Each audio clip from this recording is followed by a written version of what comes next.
cet instant geek, je te montre le double hamac torso finition Brittany's Rose Finish, donc la rose de Bretagne, référence je pense à l'Angleterre, avec cette belle rose ici, en base -3 pour moi, mais tu peux le réaliser avec à peu près n'importe quelle taille, base -3, base -2, base -1, c'est juste que la rose sera de plus en plus grande.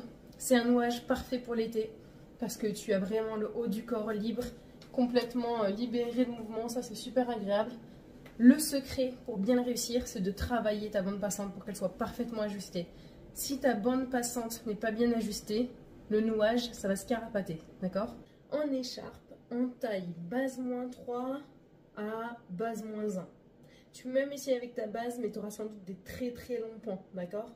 Moi, je le fais avec une base -3, donc une taille 3 pour moi, vu que ma base c'est la 6. Et c'est un nouage en dorsale que je te conseille dès 6 mois et jusqu'à très grand. Si tu te sens avec un plus petit, n'hésite pas, mais voilà. Moi, je dis 6 mois, c'est vrai que c'est pratique. Le bébé a un peu plus de tonus dans le dos, il a un écart de hanche un peu plus prononcé en général. Donc voilà, déjà, tu vas partir décentré. Donc je vais venir décentrer mon écharpe d'un DH. Je prends le marqueur du milieu de mon écharpe, je le mets contre mon sternum et en le tenant à la lisière, donc l'ourlet du haut, je viens faire tout le tour de mon dos jusqu'à l'amener bien au milieu de ma colonne vertébrale. Une fois qu'on a décentré d'un DH, ce marqueur, celui qui était au niveau de la colonne vertébrale, devient le nouveau centre, enfin le nouveau repère pour mettre le dos du bébé sur l'écharpe. Donc je viens mettre ce repère dans le dos de mon bébé.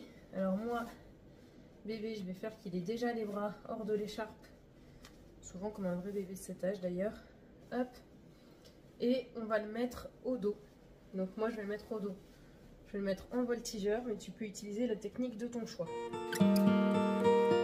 Donc je tiens bien les ourlets supérieurs. Ici aussi. Voilà. Une fois que je tiens bien tendu les ourlets supérieurs, normalement, il faut se redresser là, d'accord? Parce que si on nous entièrement penché en avant comme ça, le risque c'est quoi? Bah, c'est que en fait, notre serrage ne soit pas du tout adéquat. Je me redresse quand même, comme je disais, pour avoir un serrage cohérent avec, bah, en fait, quand on noue, souvent, on a peur que le bébé tombe. On a tendance à se pencher. Déjà, quand on se penche, le bébé il va pousser sur ses bras et se redresser. Et en plus, ça fait que notre serrage, il sera un peu pas adapté quand on se redressera. Voilà. Donc pour ce nouage, on a un pan court, un pan long. Déjà, en fait, on va faire... Alors moi, je vais bloquer ce pan. Je vais le bloquer sous mon bras, voilà, comme ça. Et on va s'occuper du pan long. Tac, on va venir descendre comme ça. Donc ce nouage, c'est un double hamac finition torso. Je vais descendre légèrement mon bébé parce que voilà, c'est un nouage qui n'est pas trop haut. Donc j'ai légèrement descendu le bébé en gardant quand même tendu le serrage. Et là, je viens faire ma bande passante. Donc vous voyez, mon marqueur du milieu, il retombe bien sur le sternum, plus ou moins. Hop, je vais venir en profiter pour coincer ma bande passante comme ça. Enfin, coincer mon pan court sous la bande passante, je veux dire. Et on va balancer le deuxième hamac sur bébé. Voilà. Alors, j'ai mis mon écharpe à l'envers pour le motif. Un peu dommage esthétiquement, mais ça change rien au nouage, c'est purement esthétique. Donc là, pour avoir une bonne passante bien serrée, je vais serrer comme ça à l'horizontale.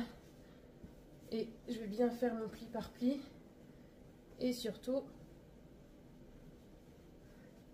je vais tenir ça ici. Je regarde l'ourlet inférieur, que ça aille bien creux les deux genoux. Tout le surplus, hop, bien serré, voilà. Alors, maintenant que j'ai cette belle bande passante et que je suis bien redressée, que je tiens bien tendu, bon, je vais décoincer ici ce pan, juste parce que voilà, il n'y a pas besoin. J'ai coincé pour que ce soit plus simple et on va venir le descendre ici. Alors quand on descend ce hamac, souvent il faut resserrer un petit peu, d'accord? Parce que ça peut perdre en serrage. Hop. Donc voilà, là j'ai un double hamac, même si en vrai les passes ne sont pas des passages hamac, vu que ça remonte pas sur l'épaule. Torso, finition torso, donc j'ai les deux pans sous les aisselles et je vais venir ici faire un double nœud. Alors on garde bien tendu le tissu pendant toute cette finition. Le premier nœud, hop. Là l'idée c'est de faire un nœud plat pour l'esthétisme, de préférence. Donc mon nœud plat, hop. Voilà. Et je vais vous faire le Brittany's Rose Finish. On peut rester comme ça si on veut. Mais moi j'aime bien le Brittany's Rose Finish, je trouve ça super mignon. Donc je viens rouler ce petit bout d'écharpe. D'accord. Le repasser dessous, coincer sous le nœud. Comme ça. Et ici, celui-là, hop, je vais venir le rouler. Alors le tourner sur lui-même, le rouler sur lui-même, puis lui faire un beau rond comme ça et le recoincer là. Et voilà, ça fait comme une petite rose. Donc vous comprenez bien que si vous prenez une taille 3, vous aurez une petite rose. Et si vous avez une taille 4, enfin quand je dis taille 3, je parle de ma base moins 3. Si vous prenez une base moins 3, vous avez une petite rose. Une base moins 2, une plus grosse rose, une base moins 1. Et bah essayons, si vous n'avez qu'une seule taille de base, vous pouvez toujours tester et faire une très grosse rose comme un chou. C'est un nouage qui est super adapté l'été. Parce que l'été, comme ça laisse vraiment tout le haut du corps libre, sans couche de vêtements supplémentaires. Il y a ce soutien de la bande passante. C'est un peu comme un pagne, sauf qu'il y a 2 couches de tissu. Donc c'est vraiment soutenant. Et c'est super confort. Voilà. Moi j'aime beaucoup ce type de nouage. Attention pour celles qui allaitent, si vous êtes sensible aux canaux lactifères bouchés, ça peut parfois gêner ici. Moi ça m'a jamais rien fait, pourtant j'ai allaité pendant 3 ans et 5 mois, mais je sais qu'il y en a certaines qui sont sensibles, donc voilà, veillez à ce que ça ne bloque pas vos canaux lactifères. Et voilà. Si jamais vous n'êtes pas à l'aise d'être en full torseau, d'accord, en full, aucune épaule couverte, vous pouvez toujours décider de le faire en semi-double hamac dos. Donc le double hamac torseau, c'est 2 pans sous les bras. Le semi-double hamac, en fait, vous ne descendez pas celui qu'on a descendu à la toute fin. Vous gardez en bas celui avec lequel vous avez serré la bande passante. Et là, hop, c'est ici que l'on vient faire. Hop. Le double nœud. Vous n'êtes pas obligé de vous embêter à savoir si c'est un nœud plat ou pas. Hein, vous pouvez faire comme vous voulez.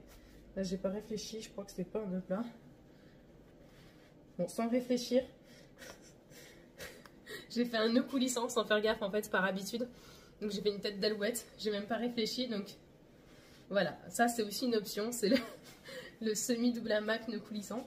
Mais sur cette base de nœud coulissant, je vais vous proposer de refaire la rose. Donc je coince. Vous voyez la petite queue ici. Hop. Je la cache dessous. Je tourne, je tourne, je tourne. Et je viens faire ma jolie rose.